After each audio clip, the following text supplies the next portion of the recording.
working. Yeah, yeah, I'm working, trying to, keep men healthy here. So, Dude, I'm so glad we were able to, but we are so behind on our schedule. Like, I don't even know what time we'll make it to LA or if we do make it there. oh, you'll So, make it. You'll make I it. hope. When there's a I will, hope. there's a way. You see here, I mean, you're probably used to this view. I mean,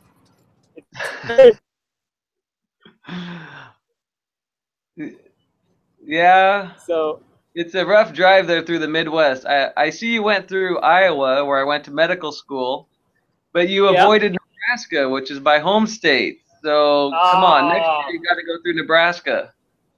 I well, can hook you up. well, you'll come with us next year. So, dude, Very good. what is that on your white coat? Is that a Oh a yeah, ribbon? we got our blue ribbons. Yeah, we got our blue ribbons for Men's Health Week going on, and we had a nice photo this afternoon that we took, but I don't have a copy of it yet. But I'll That's be fine. seeing it later. So, Dr. Jameson is at the Mayo Clinic in Scottsdale, correct? Or is it Uh, Phoenix? well, the hospital and our offices are Phoenix, so now we call it Mayo Clinic Arizona, and I'm on Mayo the Clinic in Phoenix, Arizona. Phoenix campus. But You it know how used to it be is. known as Mayo Clinic Scottsdale, but now we call it Mayo Clinic Arizona, and there's a Yeah. Phoenix campus and a Scottsdale campus. So, what's very unique about Mayo Clinic Arizona and what Dr. Jameson is doing is they run a men's health clinic. And we actually talked about this with a few other people, but I think you guys have it down pat. I mean, you guys have been working on this for a while, and I think you're the first in that entire region.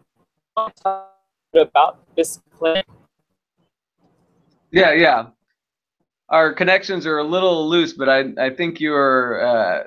I'll tell you a little bit about our program, and it's taken a while to set this program up, but we have it sort of up and running just for the past about 6 months, and I'm maybe gonna check and see if you're still hearing me. You're kind of frozen.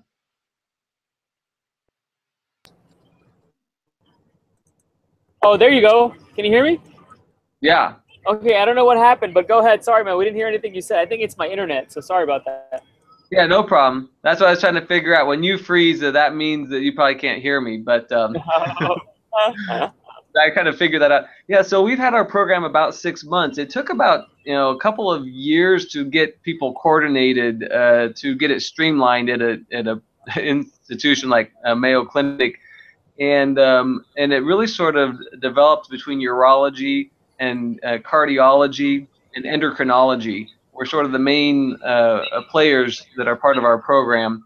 And so we've set up a program where if a man wants to just get an evaluation of their current health, they're able to call in based on some of their questions. They may have certain pre-testing completed, and then they all have a visit with myself, and then they all meet with cardiology as well as with exercise physiologist and a dietitian to give them sort of individualized treatment plans. And so we want to try and make it easy for men to come in one place and get a lot of these things addressed. And really, we feel we can just we want men to get the truth about men's health. We want them to come, we can just give them a very non-biased opinion about just certain treatment options, what we really feel is in their best interest. And so we think it's a real good opportunity for men in the Valley here to come in for a comprehensive evaluation. So, tell me, how does it work? Like, if I were to come into your office today and you find that I have a heart condition, I mean, can I see a heart doctor today? Or is it just, I just don't, like, how is it comprehensive? Is it just they get everything done at the same time? Or is it just just go to one place like Walmart? Well, I would say that we try and coordinate it as best as we can. Okay. So if someone were to call in this program ahead of time, we can try and coordinate these visits in one day.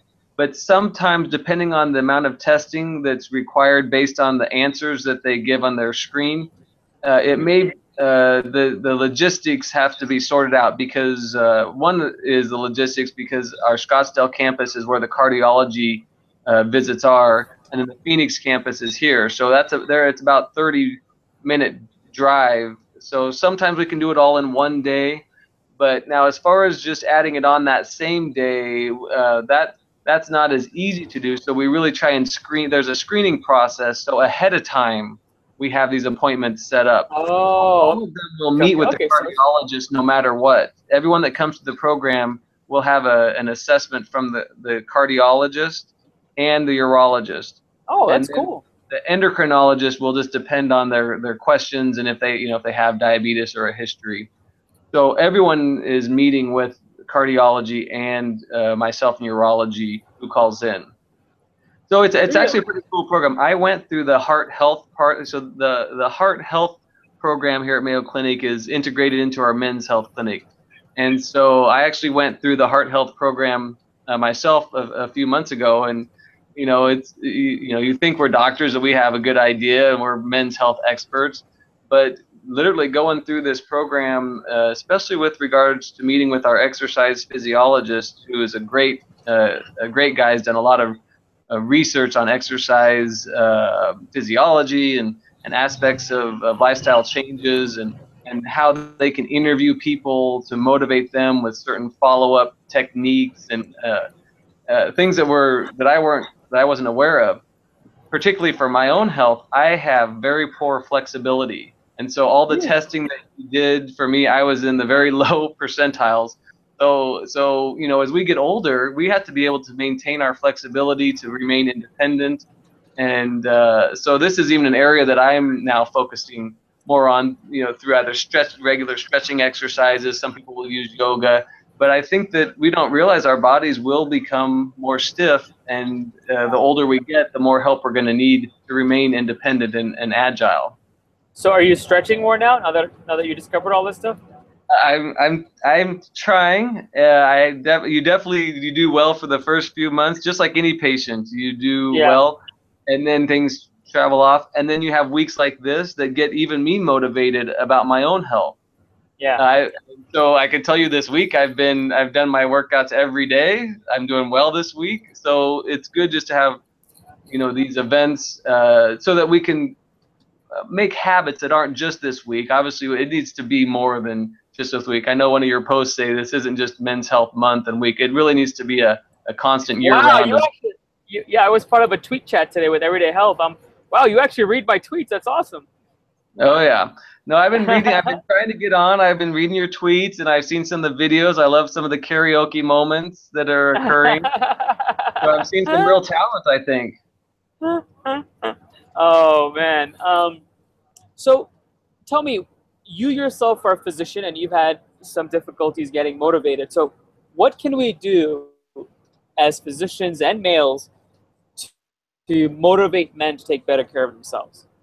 Well, this whole week is just about awareness. Just having men even just think about their health, things that they may do that may influence their health, is important.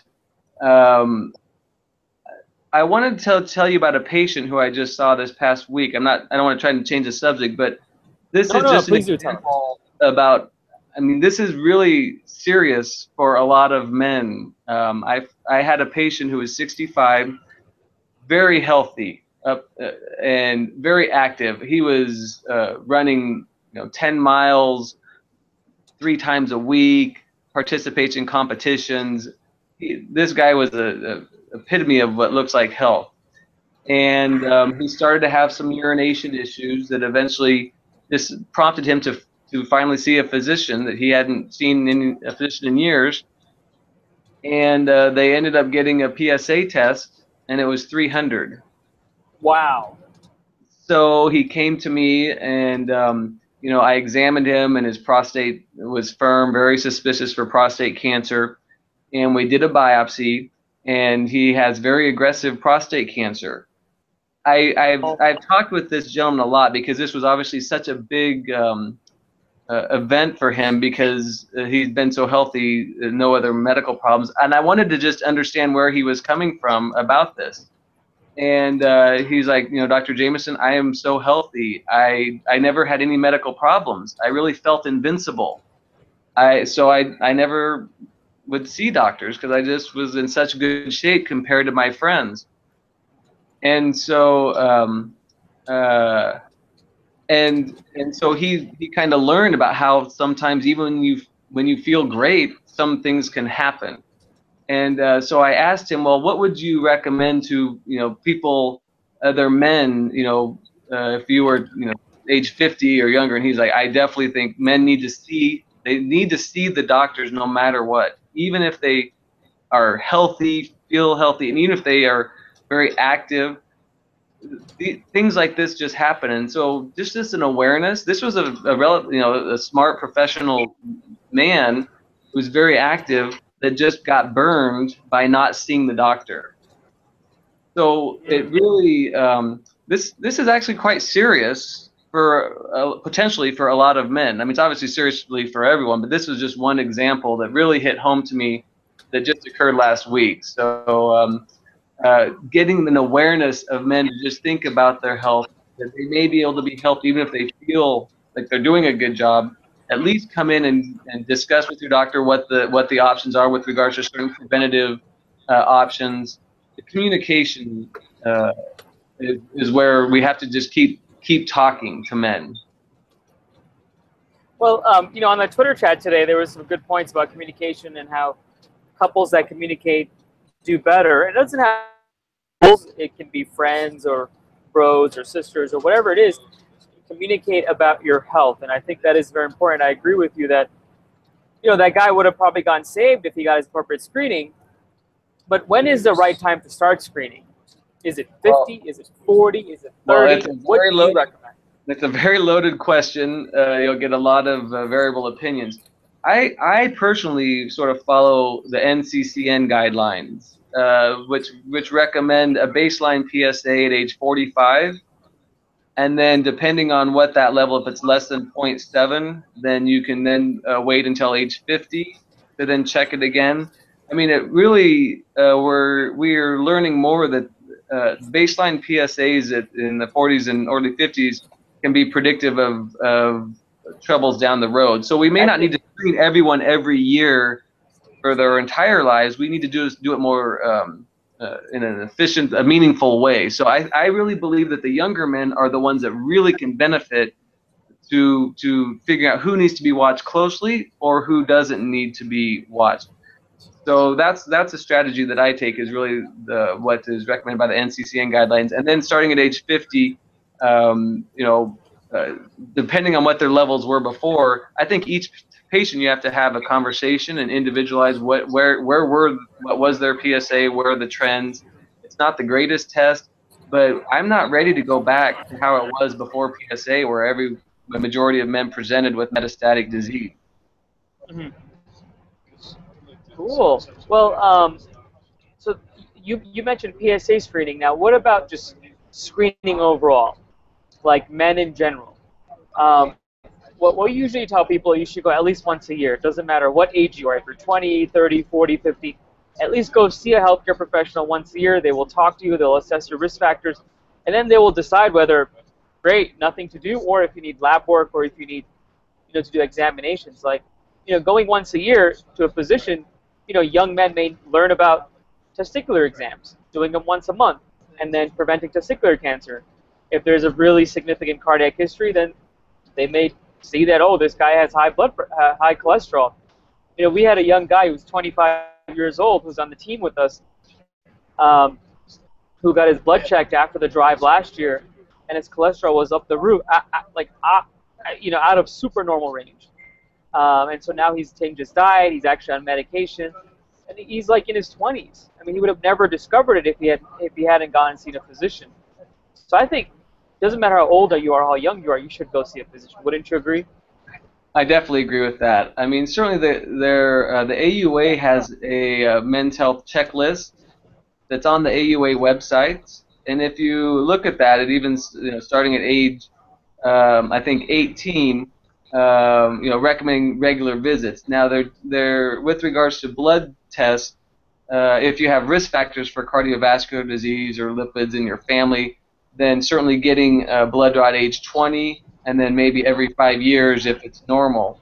Then everyone starting at age 35 So now these AUA guidelines were sort of developed based on a lot of other, guidelines, whether it's family practice or cardiology. They sort of coordinated them all into an AUA men's health checklist that is available online, and so I think that's important. The reason why I think it's good to talk to young men regularly is if you look at why men young die before the age of 50, it's usually more related to these risk-taking behaviors and traumas and risky behavior and whether it's suicide. I mean, all these mental health issues often are starting at men in these age. So if you're meeting with a patient regularly, as doctors, we can hopefully pick up on some of these issues. Absolutely. And get them earlier. So we can't just wait till age 50 to start checking prostates. We do need to be meeting regularly with these younger people, because it's really the patterns that they probably established in their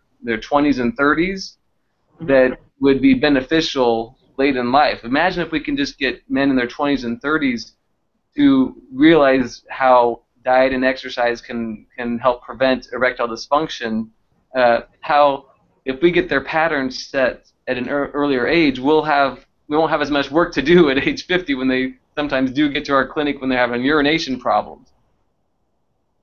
And I agree with you. I mean, I would much rather have no work than a lot of work. If the whole world could be healthy, then we could all just chill out on the beach and just enjoy life, right? But obviously that's not going to happen. But that is something that we could hope and pray for. Now, you mentioned prevention. Now, I have Dr. Rogers on the line. Dr. Rogers, can you hear me? I can hear you fine. Dr. Rogers in Los Angeles, correct? Yes. And what is your specialty, sir? I'm a podiatrist, and I specialize in preventing amputations in diabetes.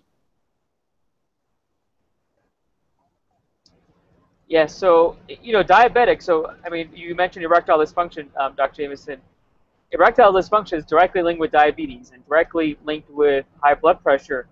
And in Dr. Rogers' case, it's directly linked with amputations. I mean, I think men can live without erections. I mean, at least I think so. But living without your feet and your toes can be very horrible. So, what we're trying to get men to realize is it's not just your prostate. It's your entire body. It's kind of like a car. Your car is not just the engine. There's the wheels, and then there's the paint, and then there's the handlebars. There's so much to a car. So you got to think outside and globally. And I'm glad that we have men's health centers like yourselves at the Mayo Clinic to get men and the overall community to think more globally. So that's awesome, Dr. Jameson. Any parting words for us, Dr. Jameson? Well, no, obviously I think, your event last year, and it's grown even more this year. I'm really enjoying watching it evolve, on social media. So I know this has been a lot of work, and I want to really congratulate you guys and just, thank you for what you guys are doing. It's good for urology, but it's good for men's health. But it's just a good-natured thing that you're doing to bring out more awareness to these issues, because I want to try and help men like the patient that we had this past week. We need to try and catch these men sooner. I agree, man. I agree. Well, thank you so much. You can stick around if you want, or we can catch up later. But sorry we couldn't make it to your city. We're so behind on our schedule, but we look forward to hopefully stopping next year. So. Yeah, sounds good, Jamin. Keep in touch. Bye, buddy. See you, man. Thank you. Bye-bye. Dr. Rogers, how are you? Doing great. I want you to meet my partner, Dr. Pericottle, as well.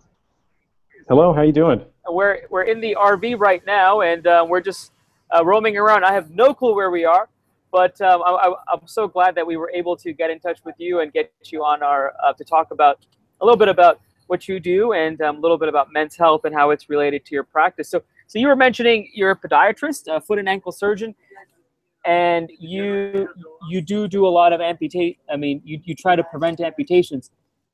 So when you mention amputations, what exactly are you amputating? So it's something as small as a toe, but as much as part of the foot or the whole foot, and in some cases patients lose their whole leg below or above the knee. Okay. And so what are some of the risk factors for these things? The number one risk factor is diabetic neuropathy. So people that have diabetes, and then after 8 to 12 years, even with really good care, but most commonly with not so good control, they develop neuropathy, which is a loss of feeling in their feet. And this loss of feeling, for the audience, is really is predisposes you to trauma in your feet. So just think about if you weren't able to feel your hand any longer and you touched a hot stove. The pain is a warning sign for you to draw my hand from that hot stove so I don't get tissue damage. When you lose feeling in your feet and you're walking around in a mall or wherever, walking around the street, you know how typically, like you or I would walk around, and occasionally you may be wearing a bad pair of shoes, or you just have a callus on your foot and it's a little painful. Well, subconsciously you change the way that you walk, and you don't even have to think about it. It's just, you put more pressure on one side of your foot or the other side of your foot. But people with diabetes that have lost this gift of pain, as it's called, they take the exact same step every time, don't have the feeling of pain, develops into a big blister. That blister opens up, turns into a foot ulcer, and that's a break in the skin. And your skin is there for a reason. It keeps the good stuff on the inside and the bad stuff on the outside. Once you have that break in the skin, it becomes a portal of entry for bacteria and some other problems with diabetes, like circulation problems, can prevent that from healing. So you were saying usually you see this 10 or 12 years after someone's been diagnosed, but or is it something that we can see sooner if the diabetes is not managed appropriately? Well, it's typically about, in the diagnosis of diabetes, it's typically about 8 to 12 years after the diagnosis. It could, sometimes people present with a foot ulcer or neuropathy as the presenting symptom of diabetes. They go to the doctor for the very first time, and men are actually pretty bad about this. As you know, and I'm sure that this is a lot of what you cover on your show, but it's trying to get men to not be so macho sometimes, and to go see a doctor when they need to see a doctor. Yeah. And men overall, I mean, do you see more men in your practice with these problems, or would you say equivalent men and women? Well, I see younger men in the practice, and that's because younger men typically are, when I say younger, we think about the population of type 2 diabetes. It's typically getting younger now anyway, right? The more younger people are obese, have insulin resistance, and so it's, instead of being what we used to call old age diabetes or adult onset diabetes, this is happening a lot younger now, even in high school kids, type 2 diabetes. But if you take men and women, men will typically have foot complications before women do, because they may be working. Maybe they're a construction worker, they're on their feet a lot. So this is you typically see it in men earlier. Interesting. So we understand, controlling diabetes, and that could prevent all of these things, but obviously that's not always possible. So what are some things that you do in your office, to help these patients that get these ulcers? And my whole goal is to scare them, so you can be as gruesome as you want with some of the things that you've seen. Well, there's primary prevention and secondary prevention. Primary prevention is before an ulcer even occurs. What are we doing? That's just what you mentioned. How to prevent diabetes from turning into bad complications. Even go further, how before that step, even how to prevent diabetes. So that's primary prevention. Secondary prevention is when there's a problem that happens, then they come see me. We specialize in secondary prevention. So we see people that come in with usually with a big infection in their foot. And oftentimes I remember distinct cases, I'm sure as you do too from your practice, but I remember on a Christmas Eve one time, patient comes in, and because the family said, "Dad, your foot smells so bad, we can't have you around on Christmas Eve. You got to go to the hospital," and came in with a festering infection and an abscess, gangrene, and we weren't able to save his foot because it just had gone on too long.